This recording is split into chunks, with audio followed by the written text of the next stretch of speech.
Welcome, everyone.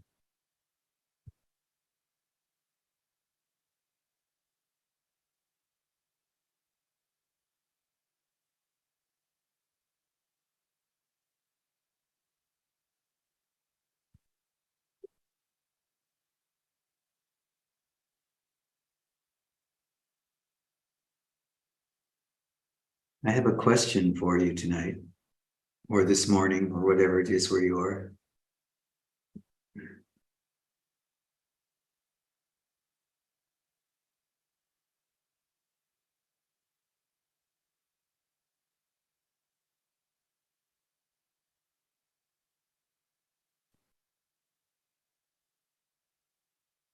And that question is,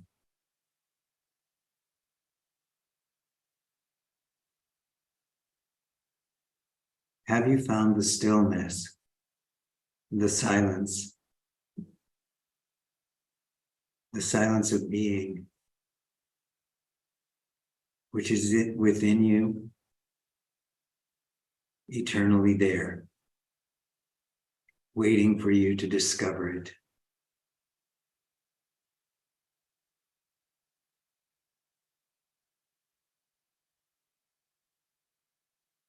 All of your desires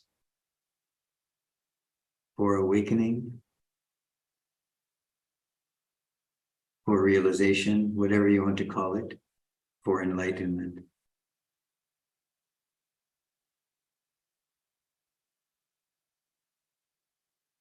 are not yours. They are coming from the invitation of the heart. Within your own being, silence is calling you. Stillness is calling you.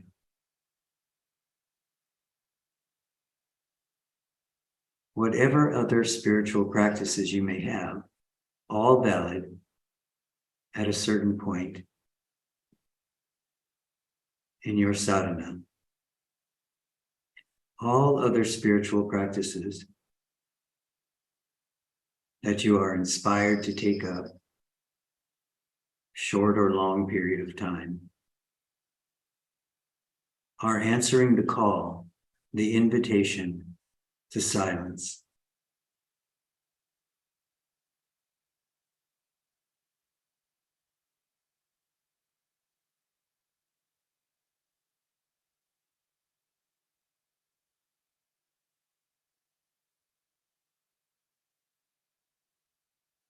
Whether you meditate,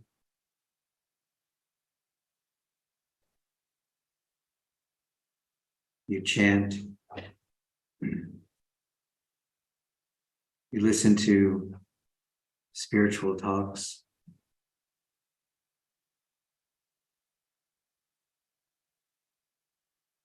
whatever it is, you are answering this call and this invitation of the silence of your own being from within yourself.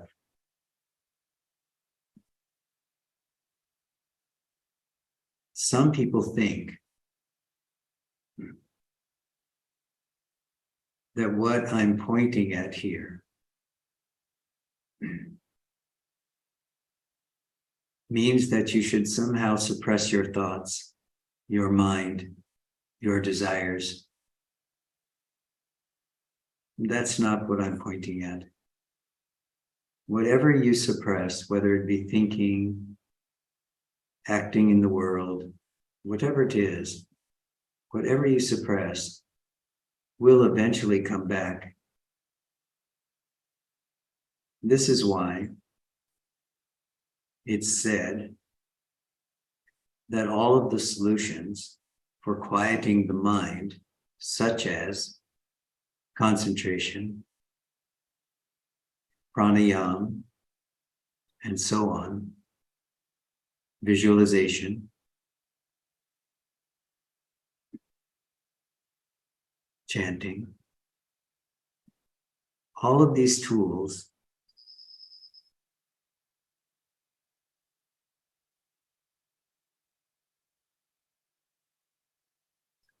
eventually get laid down, not by you, just naturally, because what's calling you is this silence, is this stillness of being.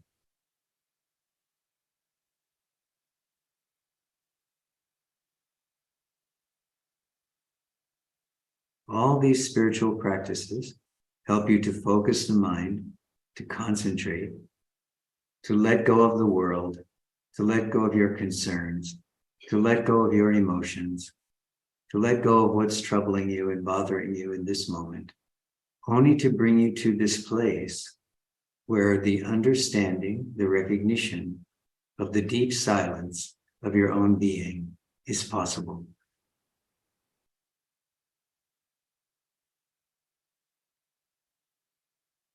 I've been asked a couple of times recently if this necessity towards silence or towards stillness is really necessary. Isn't it possible just to live a happy life? Or just to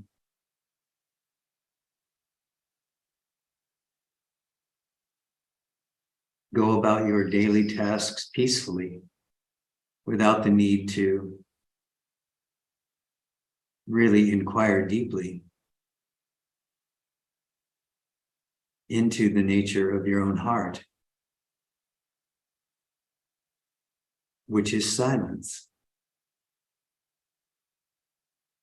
And of course, you can live quite a calm and peaceful life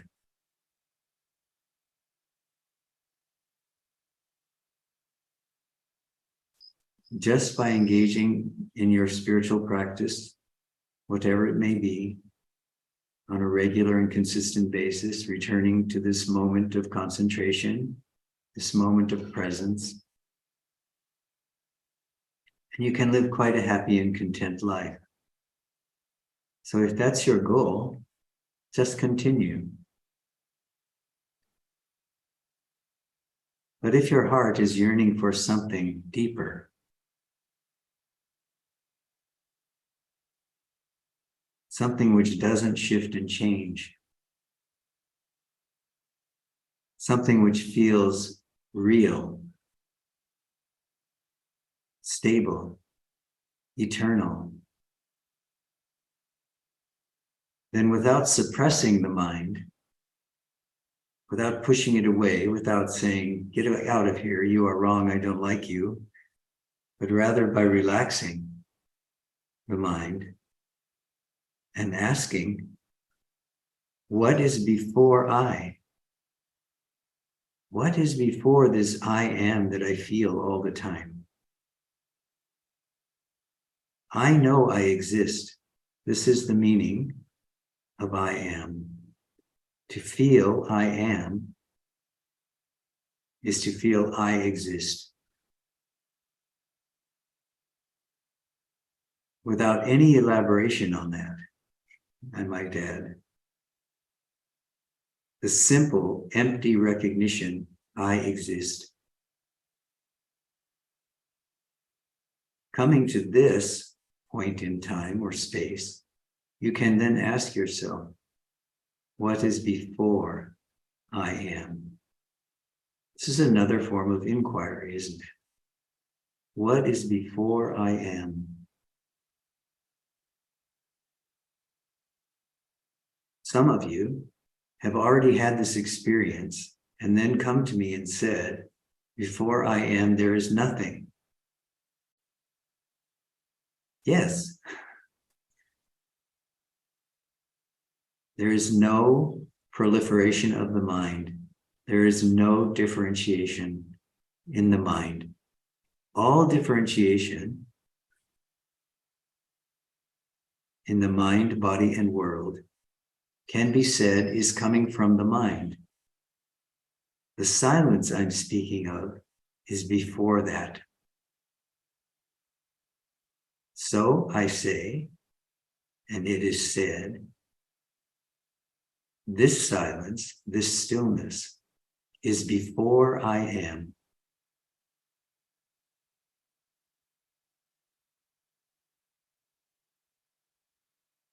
And this is the nature of your heart being.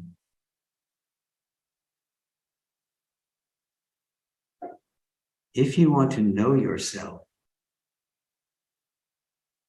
your true nature, then you must enter this stillness. You must enter this silence, but not through struggle and not through effort, but by letting go. Letting go of thoughts, not pushing them away, not trying to suppress them, just letting them go. Thoughts are sustained by the energy of your attention. If you give attention to any cycle of thinking that's going on, you grasp it and you believe it's yours, then it continues. But if you simply observe it, it runs out of energy on its own. Even difficult thoughts, even thoughts that are going on for a long period of time, even difficult emotions, when they are observed without clinging, without suppressing, without pushing away, eventually they run out of energy because there's no attention on them. There's no identification with them.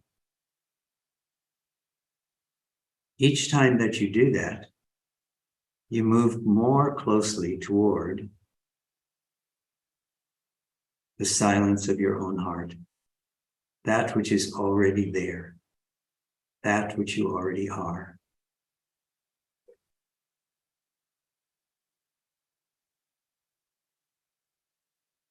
With the repeated experience of what is real, as your nature as silence, there's less and less disturbance when thoughts move through the mind. There's less and less disturbance when sensations move through the body. There's less and less disturbance as you move through the world and encounter its complete variety and differentiation. Because in some ways, you have anchored your attention in the heart of being, in the heart of your own silence. And you move in the world, you move through your own mind stories, you move through your own physicality with a firm recognition that you are before I am, that your nature is silence, that your nature is stillness. So this is the reason to keep coming back to that. If you are happy and content with your life, and what you want is just to be a good person and happy from moment to moment, and to live a happy life and a healthy life, you can do that. All of that is happening within the world of mind. So make your effort to create that. But if you want to move beyond mind, then come to stillness. Keep coming to silence.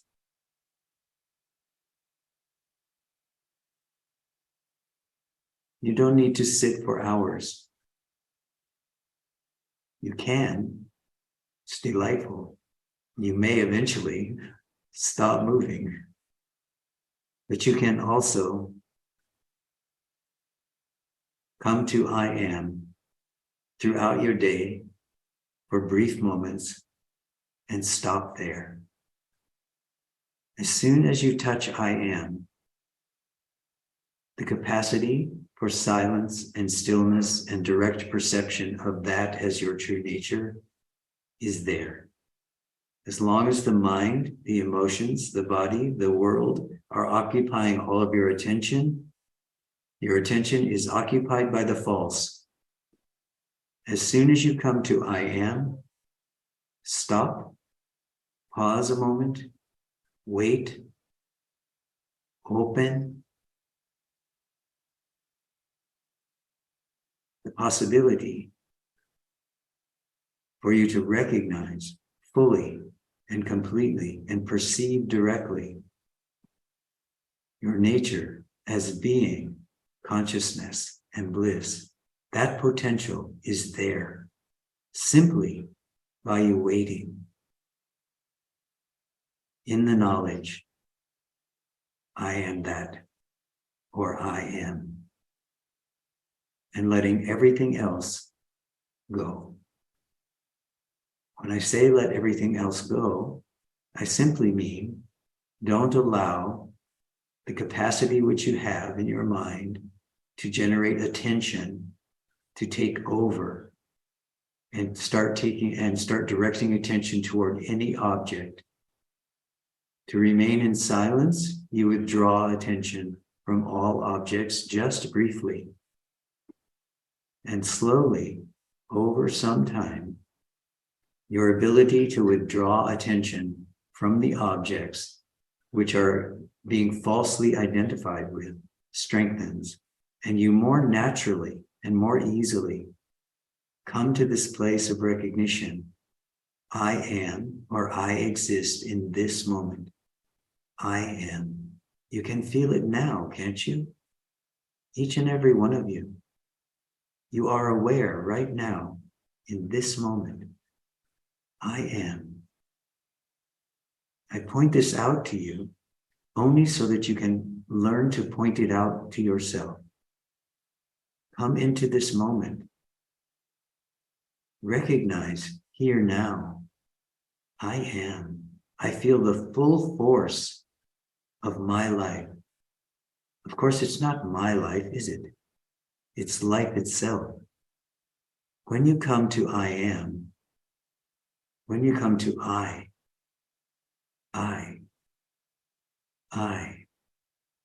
you are feeling the full force of life itself. This is not yours. It's not personal. You cannot own it. You were born with it. It is always here. You cannot claim it. You don't need to claim it. Simply recognize, I am in this moment throughout your day. And one day, at some time, in some moment, you will fall into the heart of your own being, and you won't come out again. And your life will go on anyway, just fine without you.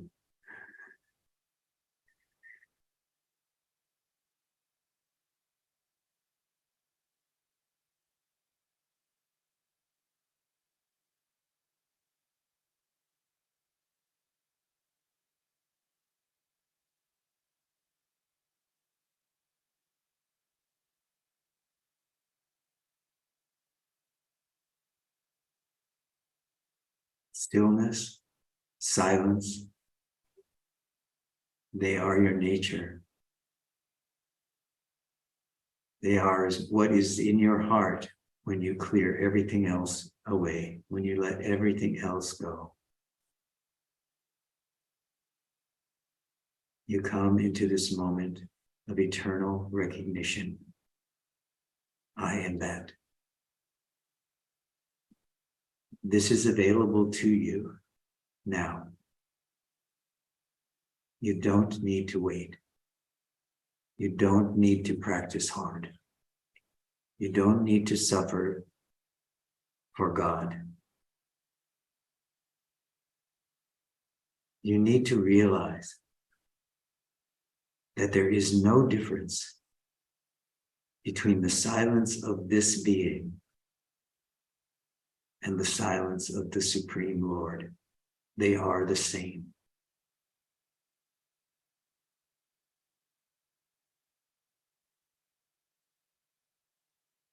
You are that.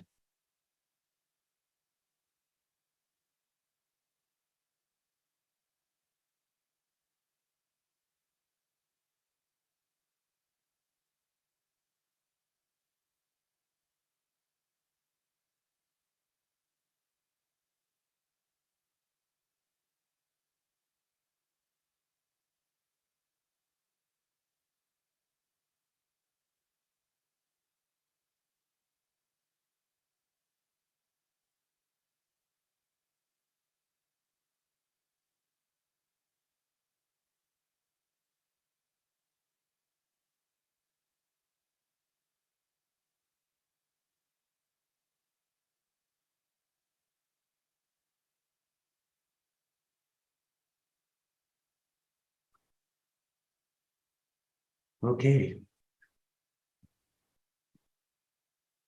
Everyone is here now?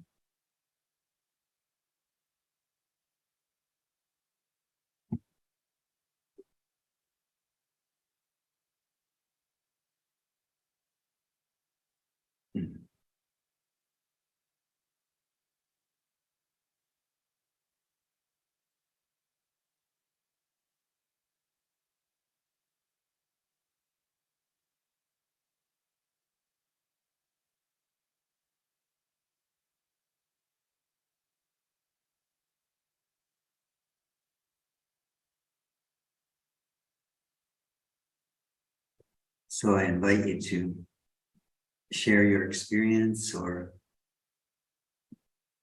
ask for clarification.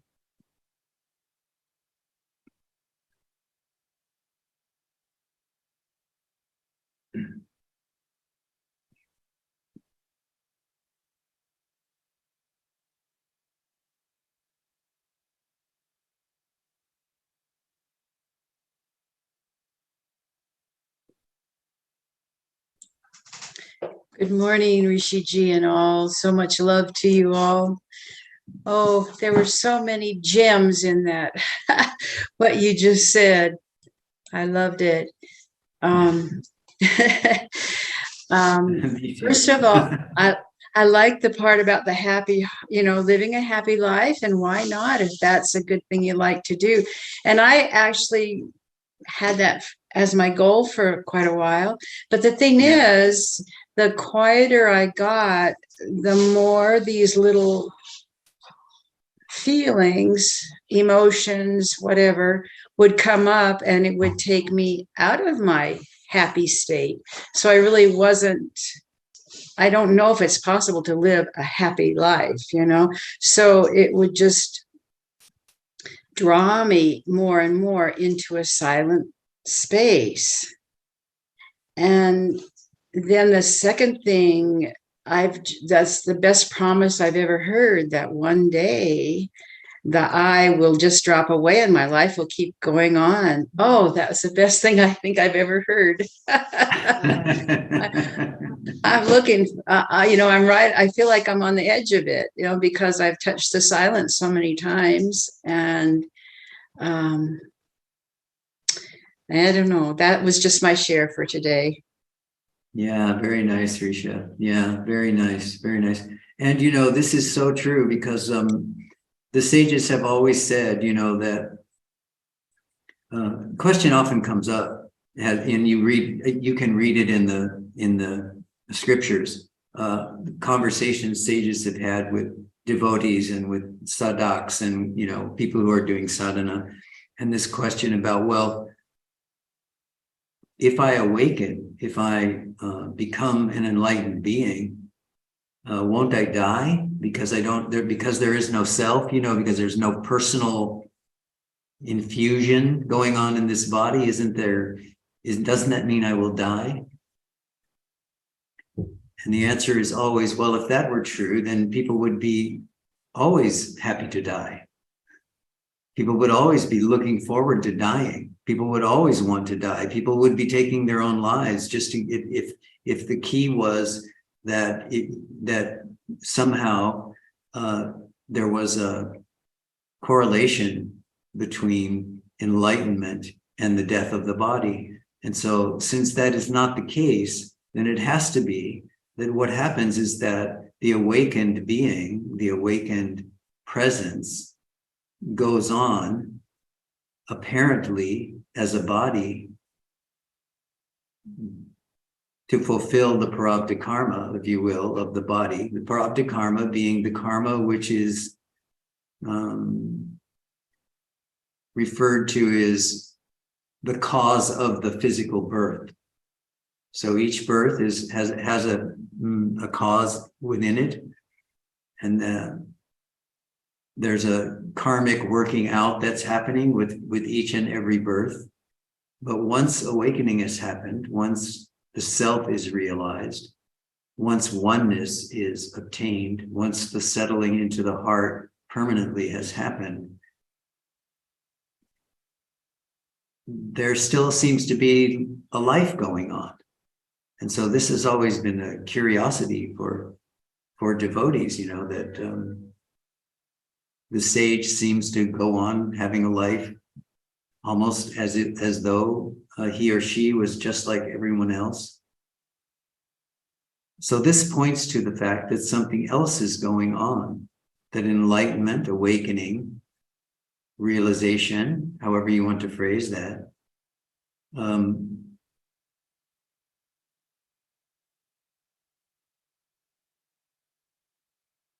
is something which happens in the direct perception, but the body still has its prarabdha karma to work itself out. The difference is, if you are working on karma, the reason that it's called karma is because there is an identification still going on. There is a me who is having karma. There is a me who is living through the results of previous births. There is a me who is reaping the benefits of previous karma, sowing seeds of future karma. There's a me doing that. But for the sage, there is no me. There is no personal. So this is referred to as prarabdha karma. This is the karma that the body that has taken form has to live out. But the sage is absolutely free of all of the activity of the body, all of the activity of the mind. There is no identification. There is nothing personal happening here. You see? This is the difference. There is no personal life for the sage. This is where that sense of permanence in the realm of the real and in the realm of happiness comes from. This is the happiness that doesn't come and go like the waves on the ocean. It's also not necessarily a giddy happiness. It might be a very quiet, silent, still happiness. Can also be dancing in the street, but doesn't have to be. This is an inner knowing that all is well, that joy and happiness is my nature, and that all of these other things are still going on. The prarabdha karma is working itself out, but this is not happening to me, because there is no me, so there's no one that this is happening to. Life is just going on. Life is doing its dance, living out the prarabdha karma that it needs to live out. But in the heart of being, there is freedom, joy, happiness, love, calm, contentedness.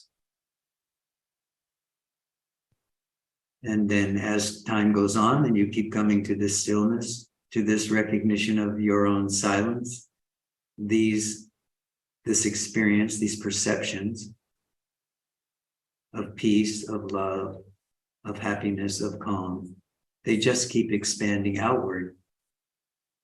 For most people, it cannot be said that there is one moment where here I was ignorant and now I am awake. This is not the way that it typically works. For most people, this is a process that is continually unfolding.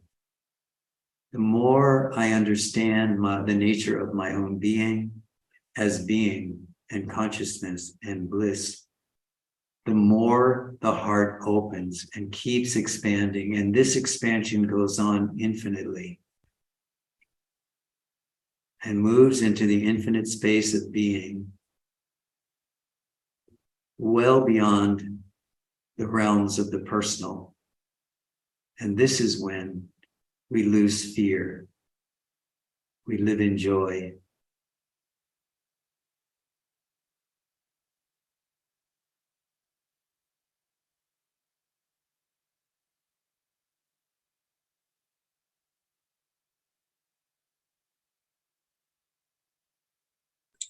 I felt increments of that expansion in my life. And I'm so glad to hear you speak of going way back down then to the sensations of the body not affecting when I detach from the sensations of the body. I seem to be doing beautifully in the mental and the thought form, and lots in the emotional form. And yet the physical body is still gets my attention very easily. So I'm just aware that it's a process. Yes. Yes. And the thing is that if you have no major illnesses or no major pain or no chronic illness or anything like that,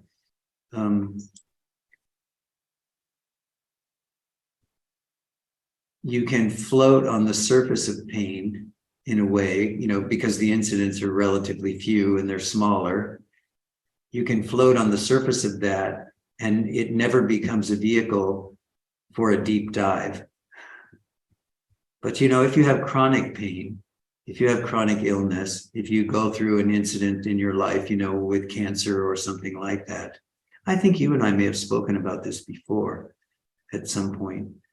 If you go through a deep, deep dive into the physicality of the body, where there's a great deal of illness, or there's a great deal of pain, or there's a chronic kind of situation that may go on for years, this opportunity is there for you to really, really understand that you are not that pain, you are not the body, you are not, this is not for everyone, but for some people, this is absolutely a sadhana. To come to the understanding, I am not the body. The body will sometimes provide the experience necessary for you to penetrate through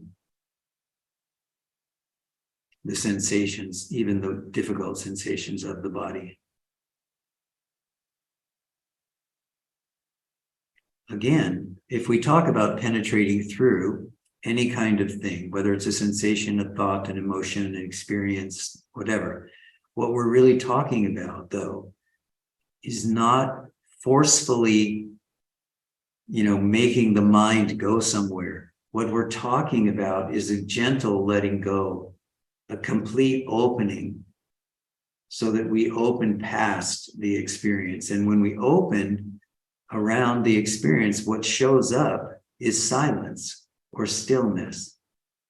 This is what shows up. And then the pain, though it may be intense and it may be long lasting, if you open the heart enough, if you open the experience, the perception of recognition, I am that, if you keep opening that into the vast spaciousness that I'm talking about, then you see that the pain doesn't necessarily get altered, but it's such a much smaller focal point in the space of your open heart that it troubles you less and less. And maybe the pain will go away and maybe it won't, but definitely what will happen is the space around it will expand and open.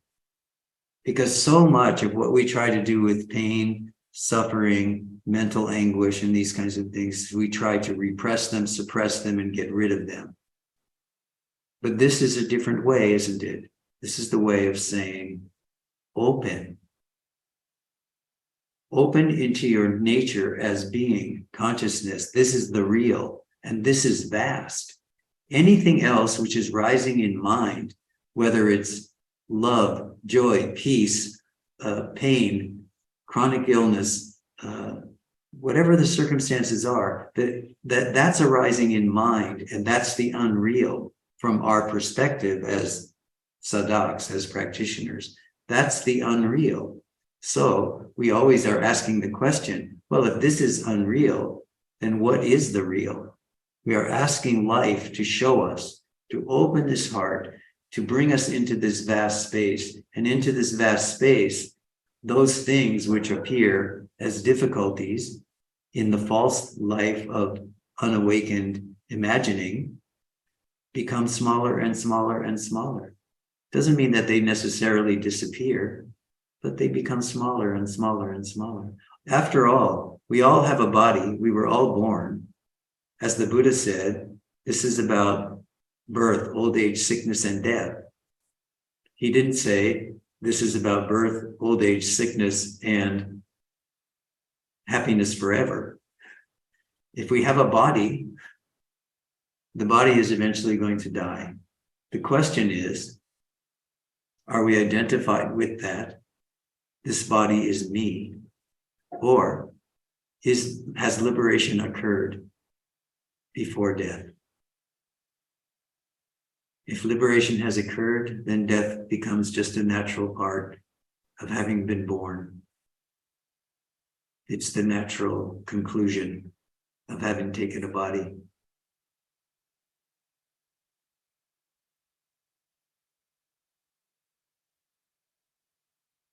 When the time comes, we surrender this body because our attention is not there. Our attention is in the stillness, in the silence, in the heart of being.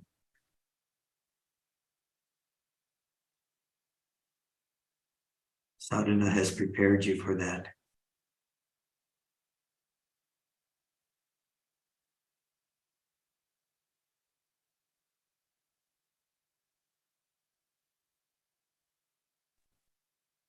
Hey, Rishi. Hello, Brandy. Hi. Happy to see you. Nice to see you too. Nice to see you all. I have maybe a question, or at least something that's been happening for a very long time. And I also have a cold, so like I'm constantly just dripping. Okay.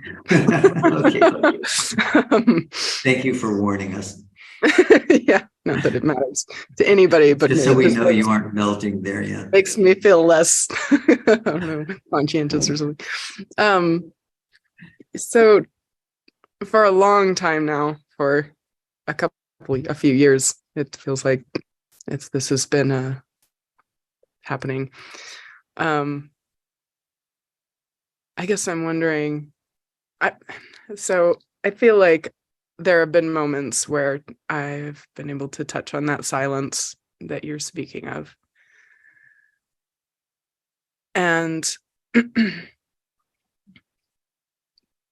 perhaps there's a feeling of bliss, maybe, but maybe not even that. I think it follows the silence. It's because I know bliss is still a mind state. And then there's a recognition that there's a seeking that follows that. And when I notice that, then there's doubt. And so that's been a cycle I've noticed over and over and over and over again. And it's gotten to the point where I'm like, oh, okay, like, okay, that's happening. And it's still happening. And so the doubt can be really strong, and I notice it. And sometimes when I notice all of that and I'm just aware, there is an emptiness, but it doesn't feel, I don't know, doesn't feel like, maybe I'm expecting it to be something more peaceful. I was just going to ask you, can you feel the expectation behind what you're saying? Yeah. It's like I am expecting it to be something different. And I haven't figured out how not to do that. Or like maybe I don't want to do that. And so maybe I'm not accepting what is, but I don't know. Well, but that's just understand that the chain of events that you described, starting from I'm in the silence briefly, and then this happens, and then this happens, and then this expectation comes, and then I'm in the doubt. That's a causal chain that you're actually describing, right? You're saying this, when I'm in this state of silence for a moment, then I notice this happens. Then I notice this happens. Okay, so notice that what happened was when you went from that moment of silence during which you were not identified The next moment was something that came up in the mind. Something you noticed was in the mind. The difficulty came because you allowed that causal chain to get momentum by identifying with that very first thought. As soon as the silence moved into the mental aspect of witnessing, let's say. So you're looking at something, you say, oh, this is what happened. And then it went from there, it went to this feeling, it went to that feeling, it went to this expectation, then it went to doubt. Notice that that is the way that that causal chain works. There's only one place that you can cut that route, and that is from that position of silence, even if it's only that long. So I would ask you, please, to give greater weight to having had that moment of silence than you give to the whole rest of the chain of causality. Because that whole chain is just the way in which your conditioning moves you from the silence of being, right, into that, what you're referring to as doubt at the end of that causal chain. So, and then from there, understand that's not the end of the causal chain, because the next thing that happens is the mind starts to play that game where it says, oh, I've been doing this for years and years and it's not working and I don't get it and I don't know, right? Do you see the way that this, as you identify with each step of that chain, it builds this storyline about how you don't get it or you don't understand it or it's been going on for years, when all of that is simply not true. Where is that in the mind? It's just in the mind. It's just a chain of thinking. It's not, there's no truth in it. But if you go now, even in this moment, right into the recognition, I exist, you can feel the truth of that right now. Can't you? Mm-hmm.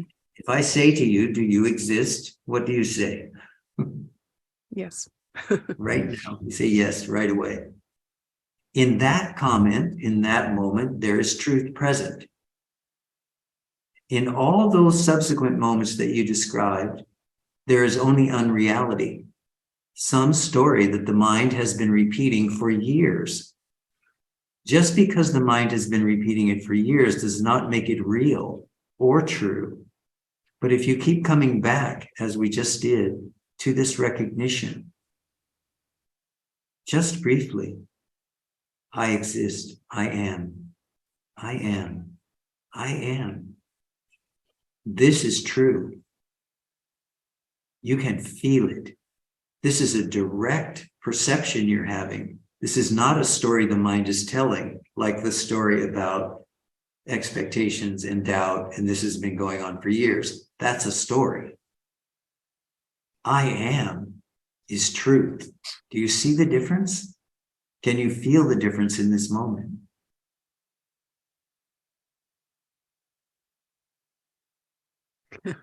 My mind is so quick to get in there, though. It's like wants to recognize that.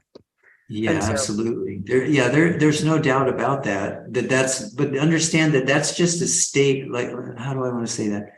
That's a stage of practice that you're at.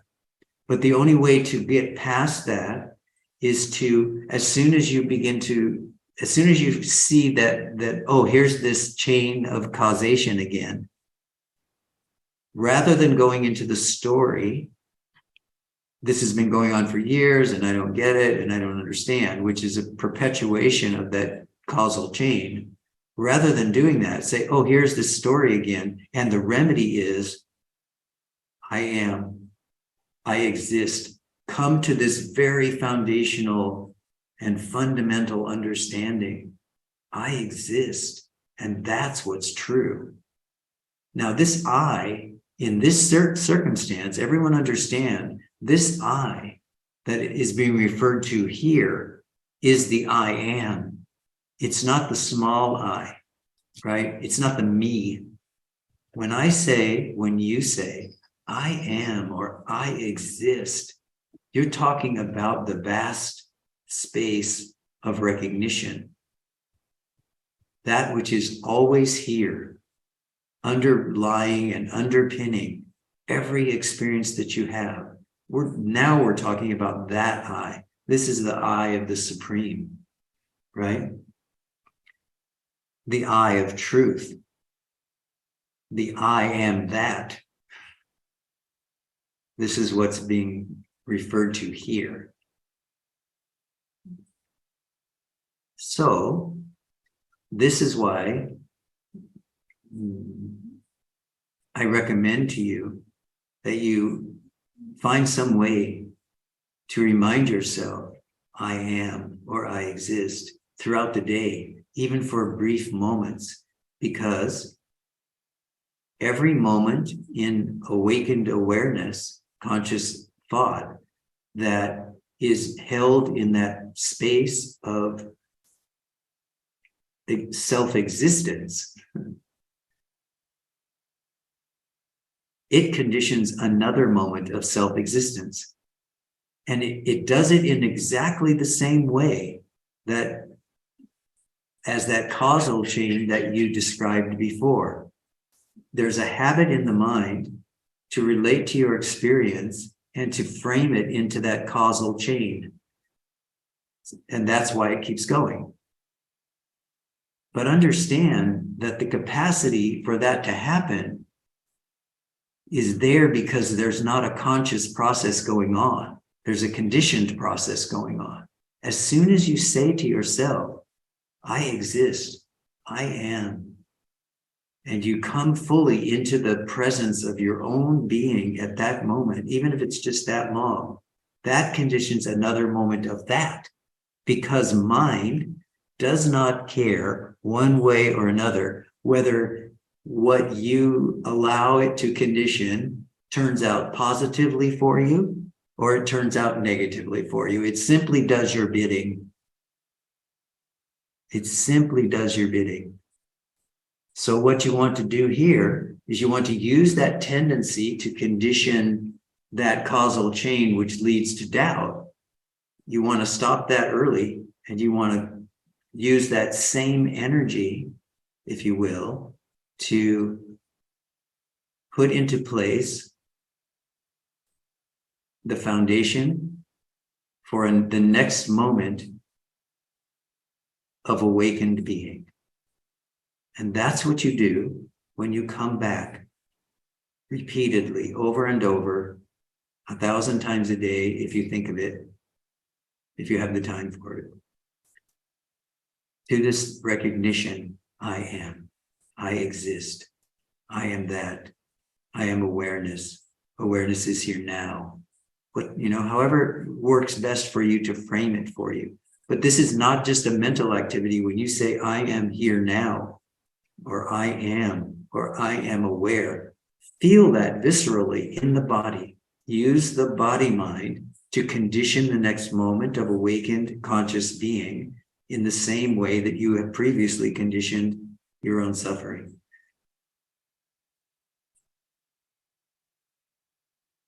Thank you. Yeah, you're welcome. Is that simple and direct enough for you to see that there's a difference there? Okay, thank you. James. Hello, Rishiji. First of all, thank you for that scrumptious teaching earlier. Yeah.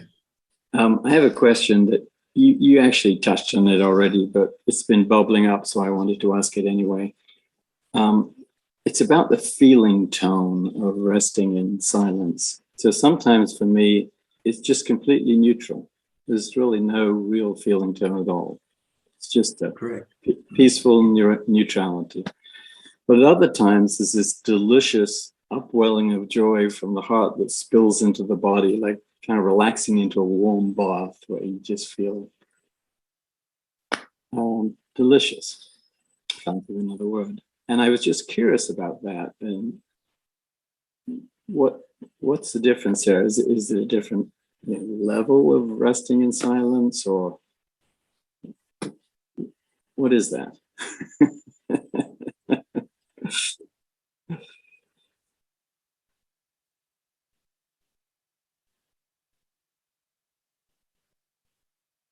I'm sorry, but the only thing that comes to me right at this moment, James, is does it matter?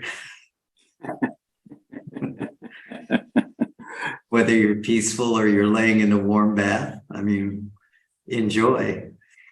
Does it really matter? No, it doesn't really matter.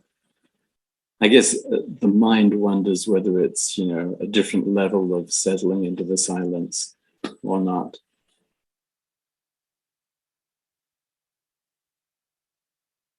Well, I think you can definitely look at it that way, but understand that that is a game that the mind plays, the game of levels, the game of levels. Yeah. So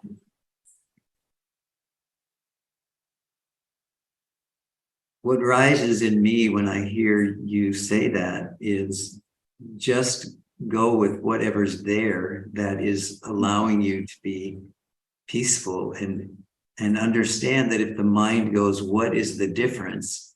That what it's trying to do is cancel both experiences. It's trying to gain control again.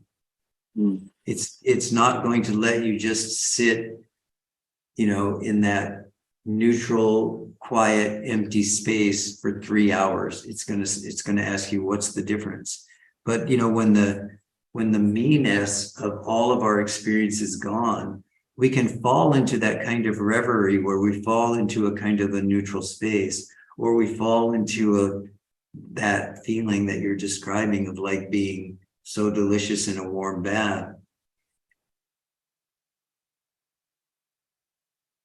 But ultimately, if there's no me, then those experiences stand on their own merit in their own time, without the sense of there being a differentiation between them or a leveling of experiences. Because all of that differentiation kind of activity or that sense of leveling that goes on in the mind is really a product still of the identification with the mind as an entity, let's say, or that it has a life of its own. But if everything becomes the recognition that all of this is just the dance of life, and it's all happening within the mind of the Supreme, if there is a mind in the Supreme, it's all happening within the mind and heart of the Supreme. So then it becomes possible to flow through the various activities and the various mind states throughout your day or throughout your sit or whatever, and really not have that question of levels or of interest in that kind of thought process come up, so that there's a recognition that maybe something has shifted or something has changed, and now there's a different quality of heart that's present or a different quality of mind that's present. But all of this is happening within the recognition of self-existence, not within the activity of the mind that's looking for levels and so on. Great, thank you. It's helpful.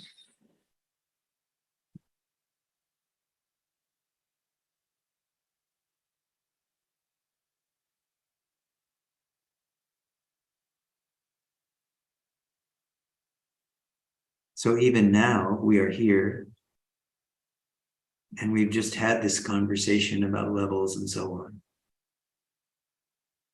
But notice right now that as soon as this conversation stops, what remains? Isn't it just silence? If your mind is satisfied, through asking the question, through our conversation, if your mind is satisfied by the answer, it's not really because the answer was brilliant. It's because the confusion or the habit pattern in the mind to want to differentiate and find levels and so on has somehow been momentarily satisfied.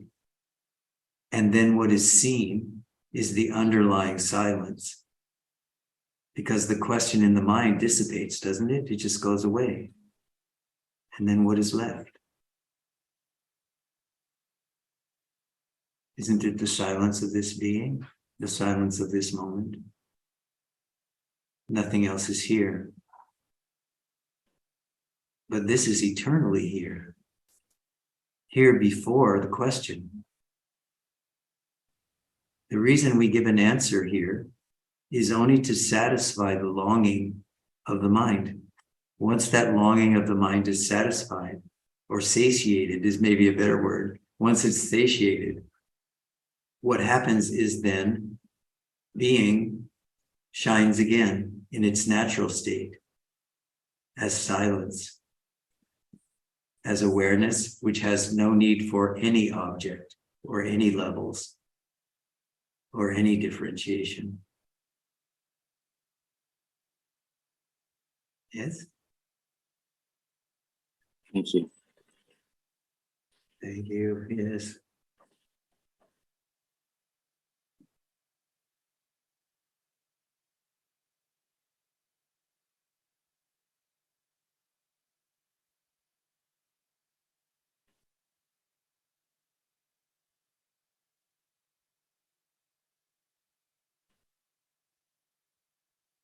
Hello, John. I don't know anymore because, the last time I talked with you, you said you were experimenting again with John, and I've always called you JB. So you have to tell me now what are you going by now? All over the place, but thank you. All of the above. Yeah, not a concern.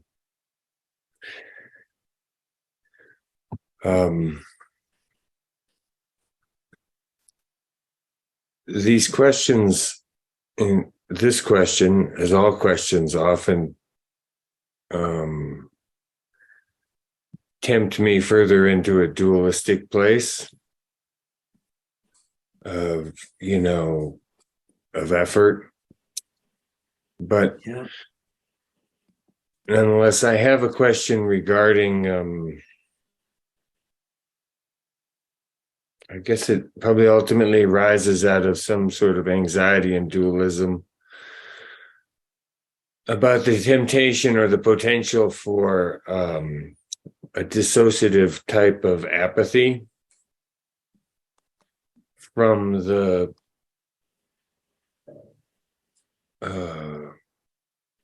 experience of being in this location of incarnate, So the loci of John is sort of like sometimes has the, it is hard to talk about this, like an operating platform in this place we call reality. I'm just wondering if you could speak to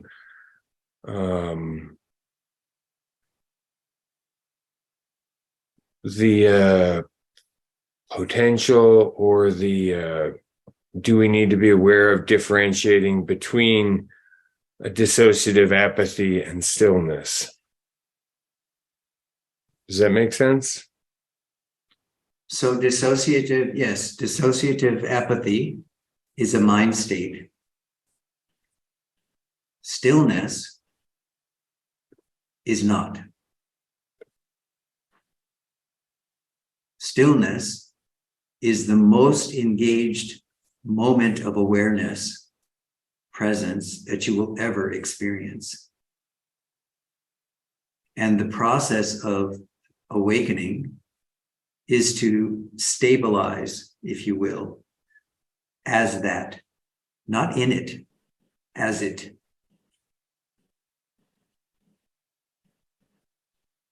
Dissociative apathy is a mental state,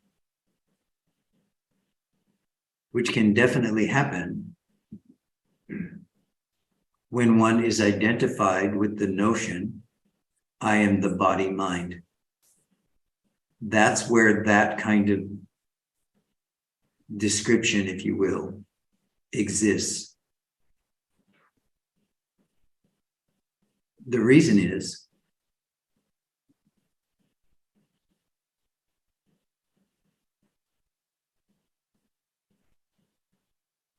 there is an identification going on, and the root of that identification is not I am, it is I am John. There's an identification with the personal life of the body-mind as a human being, as a man in a place at a time. The experience of I am as freedom, liberation, consciousness, and bliss has no interest in any of that, not from a dissociative point, from the deep understanding and the direct perception. What exists is the self.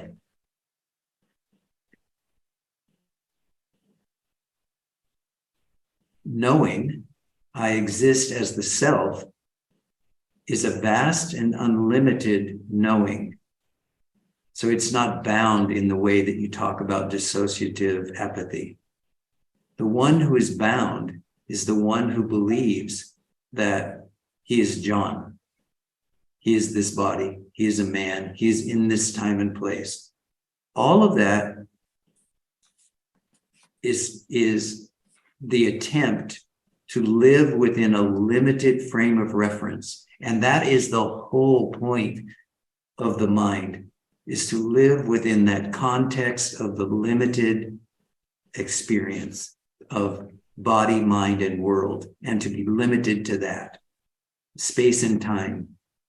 The experience of I am is to be freed from that limitation, to live in the unlimited space of being consciousness. That is not a dissociative experience. This is why I said earlier, if you are free, if you are moving in the space of liberation, to everyone else, you still look like you're having the same life they are having, the normal life that they are having. You are still lit because you are still within that realm of experience.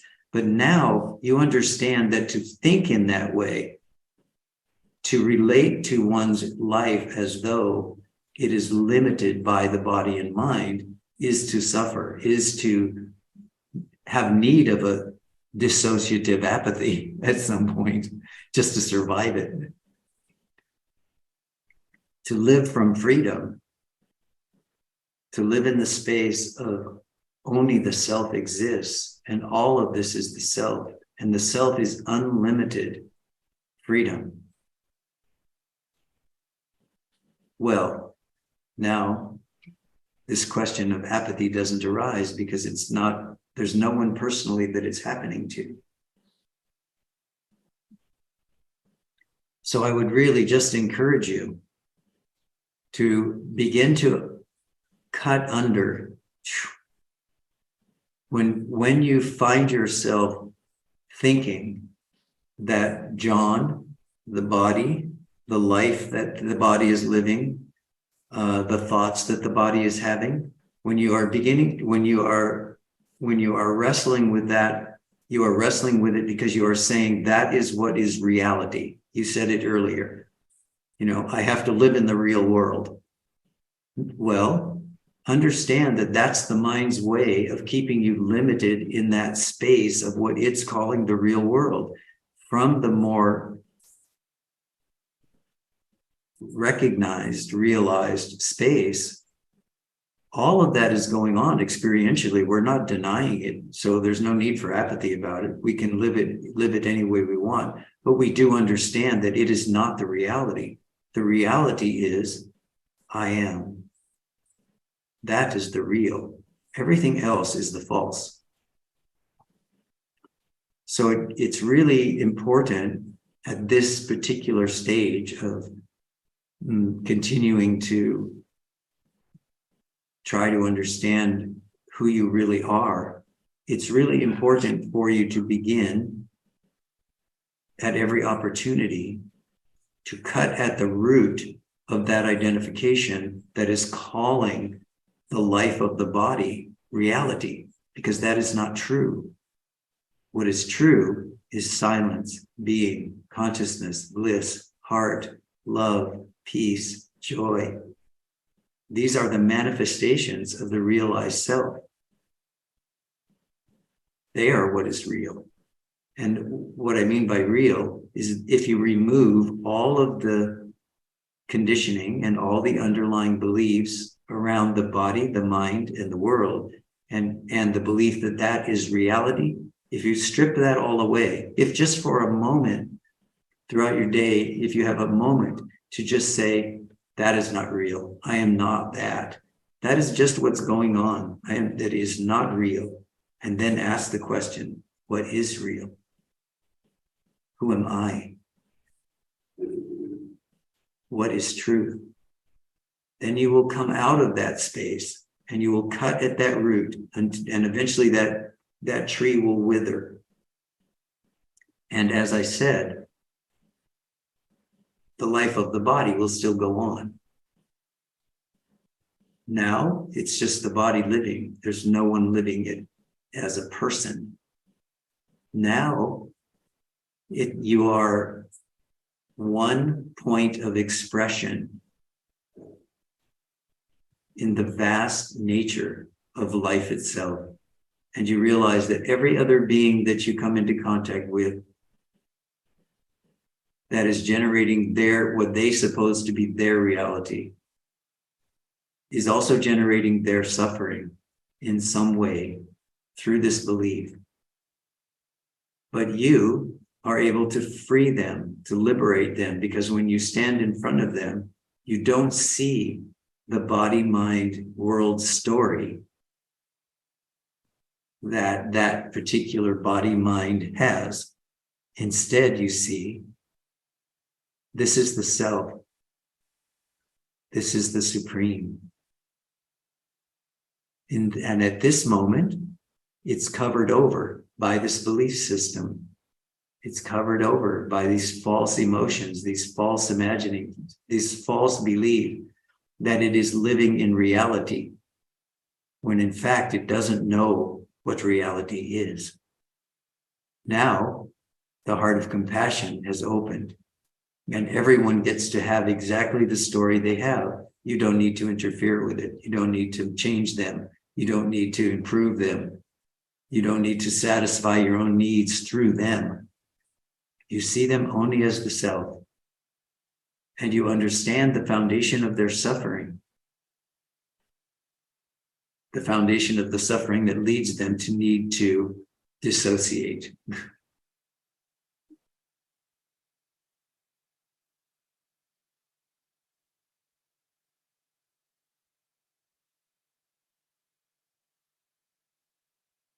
Thank you.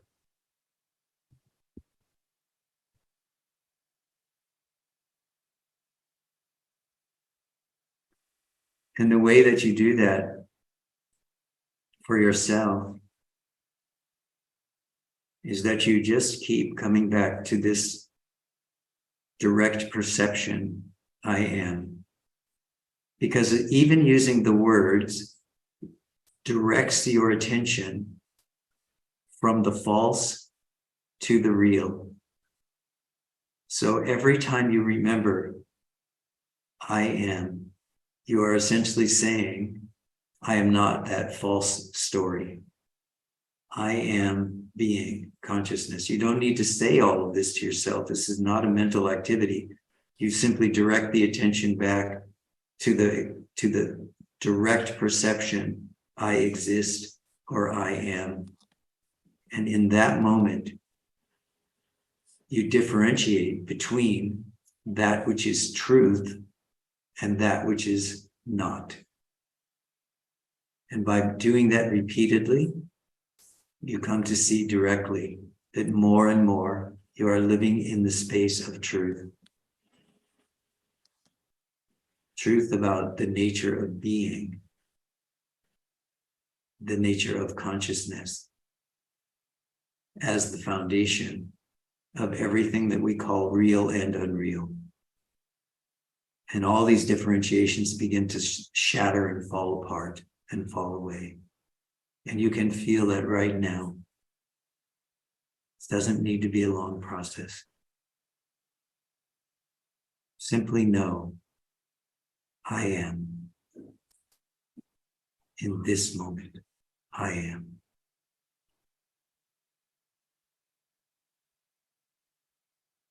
Until that becomes the only thing that is of any importance to you. And everything else is of secondary importance. And as I said, that's not a disassociation. Everything else will go on as it needs to through the faculty of Parabdha karma.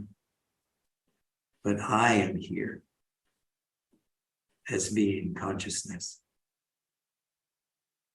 You feel that?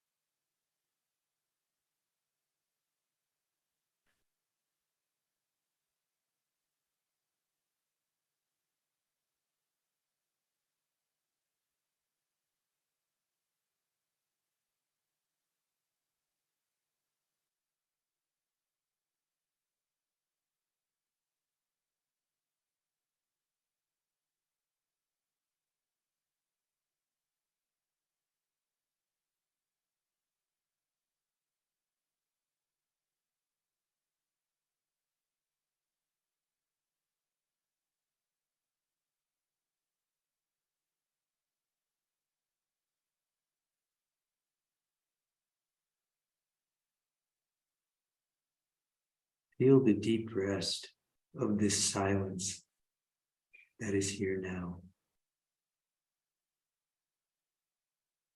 This is a deep pool of rest and peace. Bathe yourself in this self-love as often as possible until it becomes your permanent state.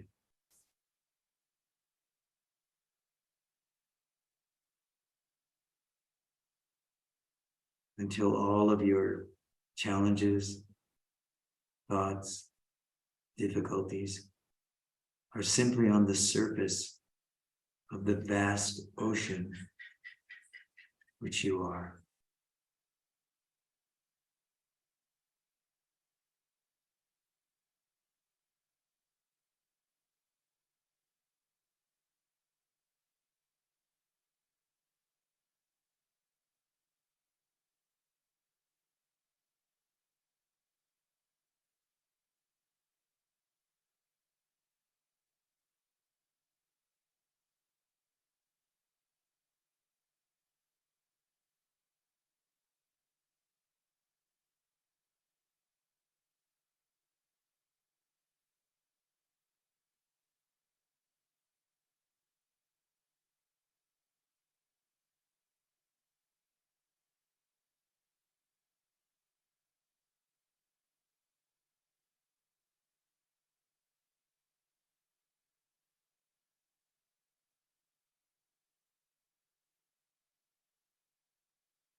All right, dear ones, much love, much happiness, much joy.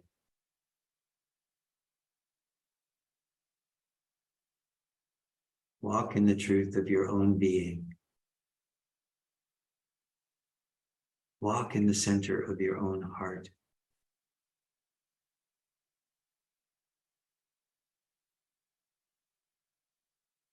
Transforming your being recognizing yourself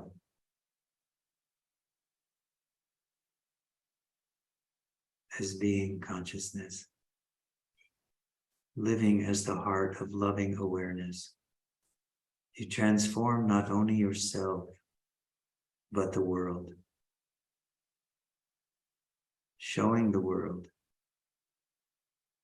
not your nature, but its nature as being consciousness and bliss. Hari Om Tat Sat.